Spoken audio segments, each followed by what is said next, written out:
Okay guys, here we go. Another quick cooking video. This is just real simple, real easy, a nice stir fry. This can really fit anybody's diet, anybody's macros. If you want to bulk up, you'll just have to add a nice side to it.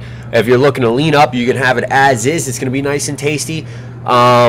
You get some vitamins and minerals from your mushrooms and onions and peppers here, but you'll also you can add it to salad. You can add it to a smaller amount of rice, or whatever you want. I mean, listen, this is your food. It's up to you. Without further ado, we're just sautéing some mushrooms here.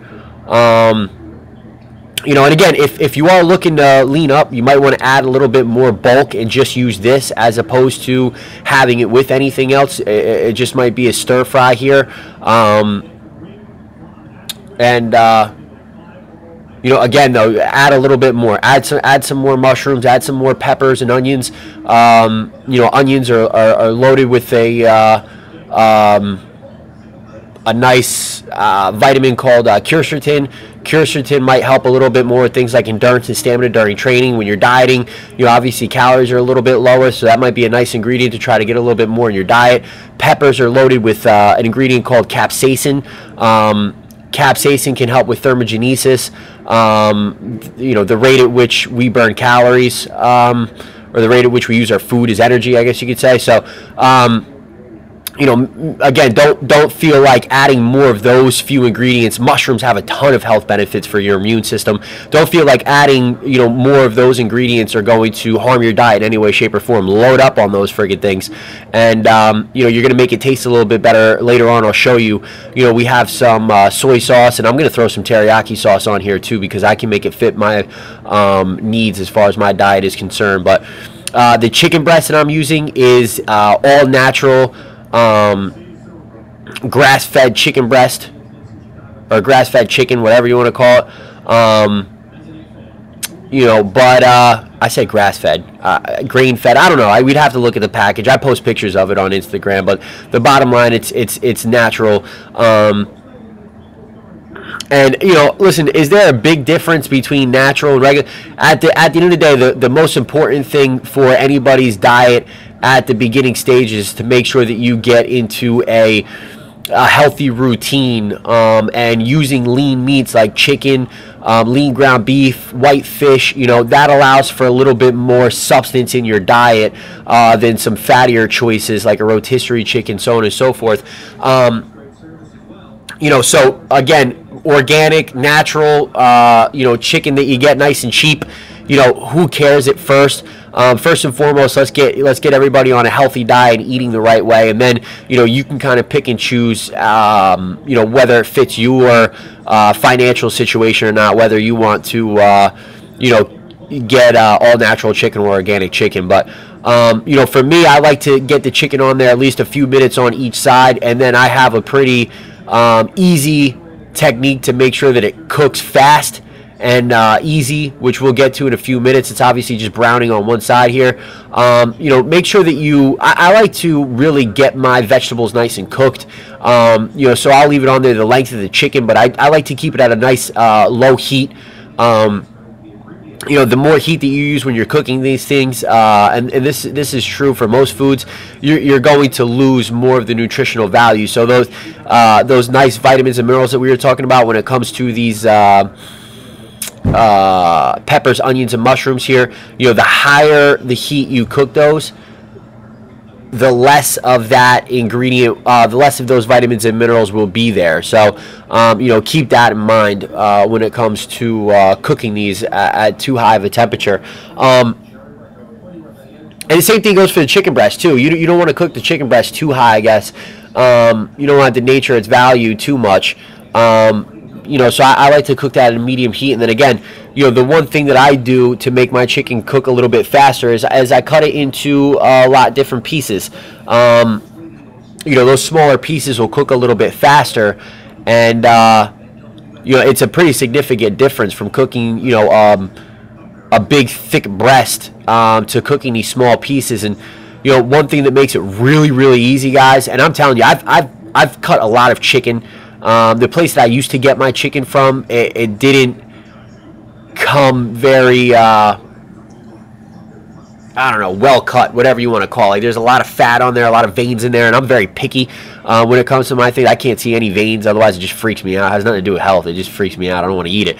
I don't like seeing any fat on there. Again, it has nothing to do with general health or the program that I'm on. It just kind of creeps me out a little bit to see those nasty yellow pieces of fat on there when you're done cooking. So I have to cut all that stuff off to begin with.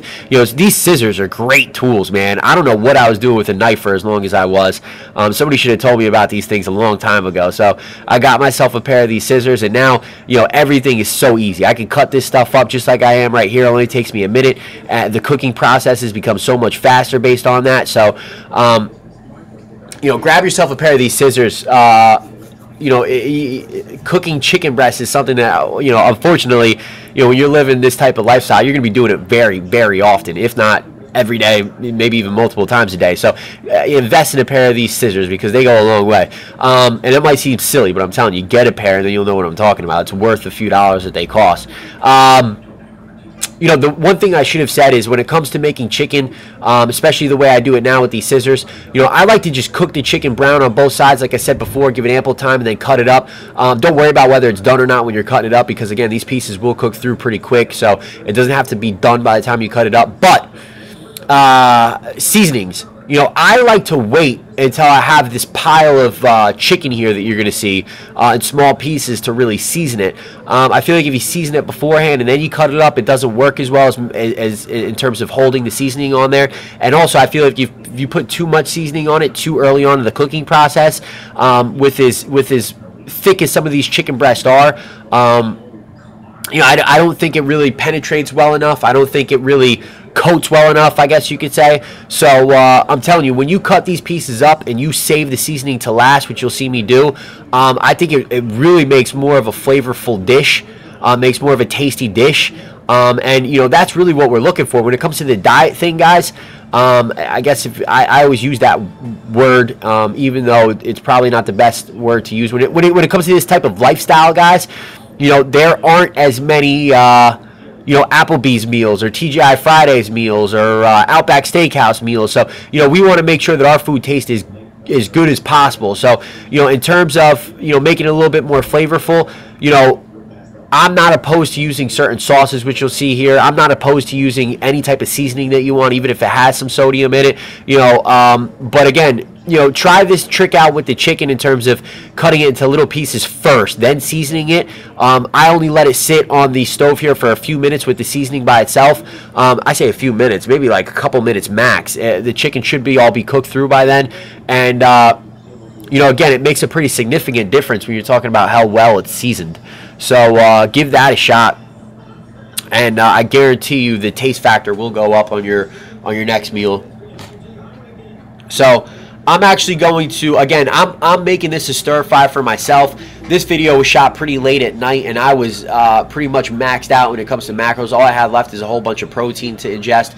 So I'm not going to eat this all in one serving. Some of this I'm going to have the next day with some rice because, again, I'll have more macros to play with tomorrow, obviously. So I'm actually going to put these in the same pan together and do most of the seasoning.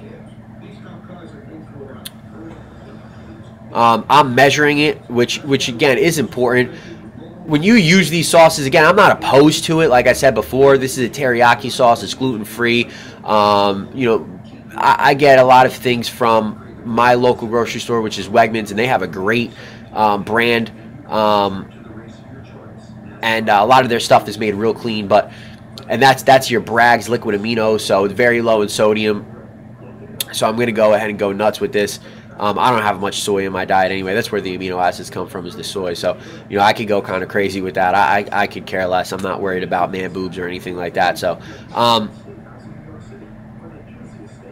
when it comes to the sauces, though, guys, again, I'm not opposed to using them, but I would say use with caution. You know, the teriyaki sauce I use, I think it's for 2 tablespoons. It's 9 carbs.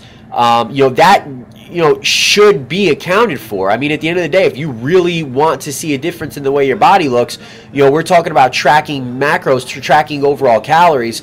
You know, it might not seem like a lot to you to say, oh, it's only 9 carbs. If you're not measuring it in terms of tablespoons, you don't know exactly how much you're getting. But really, the fact of the matter is, that's another 40 calories or so in your diet.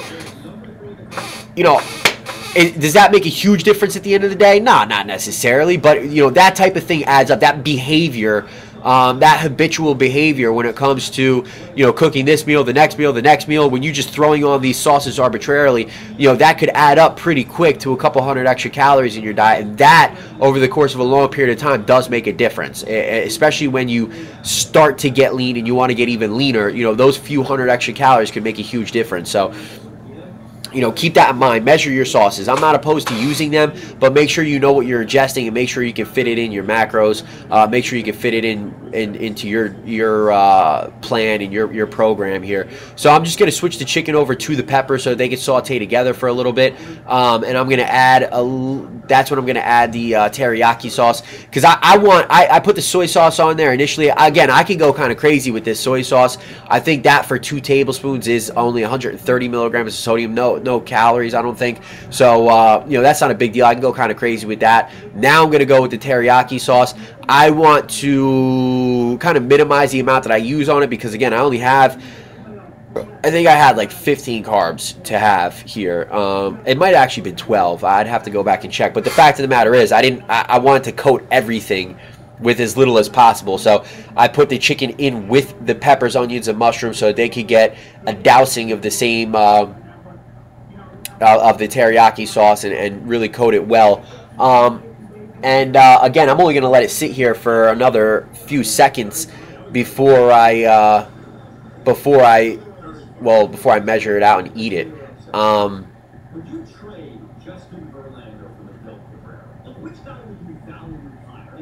This is going to come out pretty good, guys.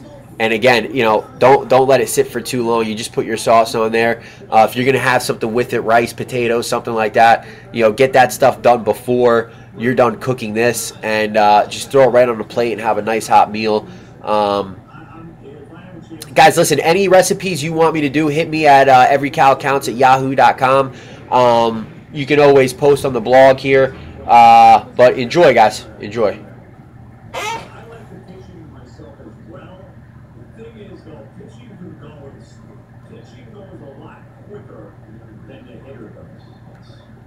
That's the one thing that I would say. I think Justin Verlander is the best pitcher in baseball. I think Miguel